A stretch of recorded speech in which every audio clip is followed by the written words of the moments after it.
The adornment of an assembly. John Bramhall. The Epistle of Titus beautifully portrays the spiritual adornment of a local church.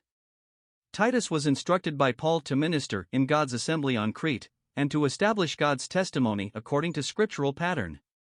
Chapters 1 and 2 present God's appreciation of an assembly testimony. He is impressed neither by outward adornment nor by geographical surroundings, but rather by the spiritual character and conduct of his beloved people. The adornment of the elders. In their proper place of responsibility, godly elders should adorn every assembly. These are to be spirit-directed overseers who shepherd the flock of God, performing their work among God's people with power and blessing. The apostle reveals their qualifications and work, Titus 1 verses 5 to 11. How beautiful to God is a company of qualified shepherds who adorn God's assembly in this position and work. The adornment of aged men. Aged men, though possibly not qualifying as shepherds, are to be sober, grave, temperate, sound in faith, in charity, in patience. 2:2. How precious to God is the testimony of men who fulfill His word by growing in spiritual character and maturity. They are an adornment of divine glory and blessing among the people of God, contributing spiritual beauty and power to the local assembly. How essential it is for every young man to have before him these spiritual objectives, either to become qualified as an overseer of the flock, or, at the very least, to be in later years a brother possessing the spiritual character here described. He should seek to become an adornment in the assembly of God. The adornment of aged women. The sisters of the assembly are responsible to be in behavior as becometh holiness, not false accusers, not given to much wine, teachers of good things, that they may teach the young women. 2:3-4. The character and ministry of older sisters adorn the assembly with spiritual beauty when they fulfill this work for God and His people. Every older sister in Christ should endeavor by God's grace to have such an influence upon her younger sisters that by example and teaching, she may set before them spiritual lessons that produce blessing for the assembly and glory for the Lord. The adornment of young women. Aged sisters should instruct younger ones to be sober, to love their husbands, to love their children, to be discreet, chaste, keepers at home, good, obedient to their own husbands, that the word of God be not blasphemed. 2:4-5. The prominent place for this to be done is the Christian home, rather than the assembly itself. Nevertheless, in that hallowed sphere, her ministry is great, and it produces for the glory of God a beautiful adornment in the assembly. The character of the Christian home always brings either blessing or loss to the assembly testimony. Every young sister may set her heart upon God's ideal place for her, seeking to fulfill her ministry and to become a true mother in Israel in the days of her maturity. This will truly magnify God's holy word in her life. The adornment of young men. Young men are exhorted to be sober-minded. Titus was told to shew himself, in all things, a pattern of good works, in doctrine shewing uncorruptness, gravity, sincerity, sound speech, that cannot be condemned, that he that is of the contrary part may be ashamed, having no evil thing to say of you. 2:6-8.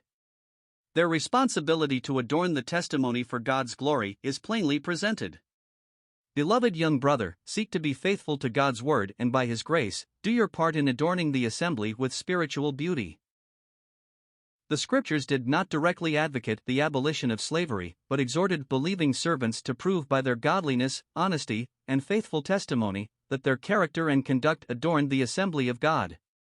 Regardless of their unfortunate circumstances, the essential thing for them, as for all, was to prove that Christ in His beauty could be reproduced in the believer's life by the Spirit of God, to make the testimony of God on Crete one of spiritual wonder. How great is God's plan to develop spiritual character in the lives of His people, irrespective of their outward circumstances. The complete beauty of it all. Thus, by their spiritual character and obedience to the Word of God, elders, aged men, aged women, young men, and even slaves, would adorn the doctrine of God our Savior in all things. 2:10. This is the paramount beauty of a local assembly of saints and a joy to the heart of God when fulfilled. Nothing upon the earth is more precious to God than this spiritual glory of His assembly. Are we all doing our part, old and young, brother and sister? God grant that we shall be properly exercised to do this. How it can be done. How this can be accomplished is also revealed, 2:11-13. The dark background of the Cretans by nature is graphically recorded by Paul in the words of one of their own prophets: Cretans are always liars, evil wild beasts, lazy gluttons. 1:12, JND trans. What power could ever transform such a people into an adornment of spiritual beauty and character? Nothing but the grace of God. First, they received the gift of God's grace in salvation. The grace of God that bringeth salvation hath appeared. 2:11. Salvation is the foundation of all things for the saints. That is where God begins to form his assembly, by bringing men and women into a knowledge of sins forgiven and the joy of salvation, brought to us in the person and work of our Lord Jesus Christ. In his wondrous grace, God saved us too, thus laying the foundation of a testimony he could develop for his glory and beauty. Second, they came under the discipline of God's grace, teaching us that, denying ungodliness and worldly lusts, we should live soberly, righteously, and godly in this present world. 2:12. The word teaching literally means training. How wonderful that the grace of God can thus train his children to live. The believer's life is his contribution of beauty to the assembly of God. Should we not place ourselves constantly under the discipline of God's grace that we may be taught how to live? A brother once said, "The world is the best place God has to make a Christian." In this present world, the grace of God can teach us how to live for his glory, thus forming a character that will properly adorn the assembly for his honor. Third, they also possessed the hope of God's grace, looking for that blessed hope, and the glorious appearing of the great God and our Savior Jesus Christ. 2:13. How that blessed hope and consummation provides an incentive for holy living, purifying the motives and the lives of his people. Beloved, now are we the sons of God, and it doth not yet appear what we shall be, but we know that, when he shall appear, we shall be like him, for we shall see him as he is. And every man that hath this hope in him purifieth himself, even as he is pure. 1 John 3:2-3. Thus the grace of God was sufficient to develop the Cretan believers in their spiritual character for the adornment of their assembly in that day. Is not his grace sufficient for us today? Certainly it is. Young and old in the assembly of God should recognize and obey the scriptural instruction of adorning the assembly in their respective places for his glory. Beloved young believer, the grace of God is able to fulfill this in you,